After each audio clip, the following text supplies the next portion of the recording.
Alam ko na marami sa atin ang mahilig sa gulay. Kahit yun lang po ang ulam gulay, pwede na sa kanila makakaraos na. Lalo na po yung mga nagtitipid. Kaya ngayong araw po ito ay magluluto ako ng gisadong pechay. Mag-umpisa na po tayo magluto. Maglagay po tayo ng mantika sa kawali. Igisa yung bawang.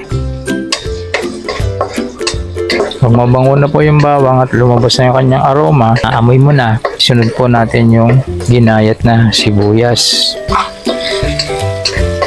Pag medyo nag-translucent na po yung inyong sibuyas, pwede nyo na pong ihulog yung corn beef. Malinamnam po kasi ang pechay pagka lagyan mo nito. Yung gisadong pechay, super malasang malasa. 100 grams po ito. Nasa inyo kung anong laki o dami ng inyong ilalagay na corn beef. Ang dilata, meron din naman nung pakete. Pagka iluto nyo na po, legisa na. Tulog po ninyo yung kamatis. Isang kamatis lang po ito. Medyo natitipid. Bihira rin gumamit ng kamatis. Kasi pagka nabili ko ng kamatis, nagagalit yung misis ko kasi madali siyang masira. Lalo na pag nasa refrigerator, umitigas. Kaya sabi niya, sayang ang pera. Kaya pagka ako bumili, kinakailangan gamitin ko para wala nang masabi sa akin yung misis ko. Pagluto na po yung corn beef, ihulogin na po ninyo yung pechay na yung ginayat. Kala nyo marami na po. Pero pagka yan umimpis, sus Mariosep, kakaunti lang. Kala nyo lang marami. Alam nyo naman itong gulay na to at saka yung kangkong. Nako, kahit na napakarami ng inilagay ninyo. Maya lang pag tinakpan nyo, may impis siya. Nangungulong to eh. Kukunti lang kinalalabasan niyan, takpan po natin. Atin po pakuluan ito ng mga 20 minutos. Tingnan po natin. Kuluto na siya. Saan po ulit natin? Yan po natin ang Knorr cubes na shrimp. Yan po natin ng kaunting paminta. Haluin po natin.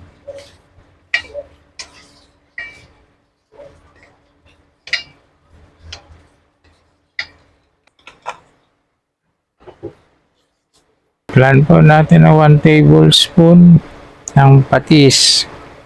Depende sa inyo. Pagka maalat na, okay na. Pero pag kulang pa, dagdagan natin.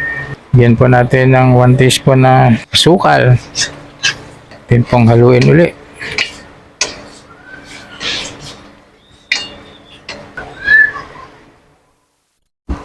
Mana po natin.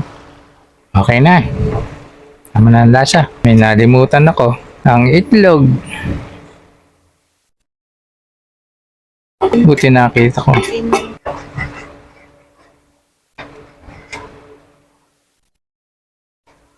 Ganda, no?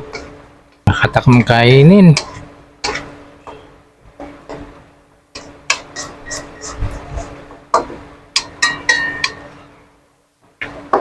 Kulang.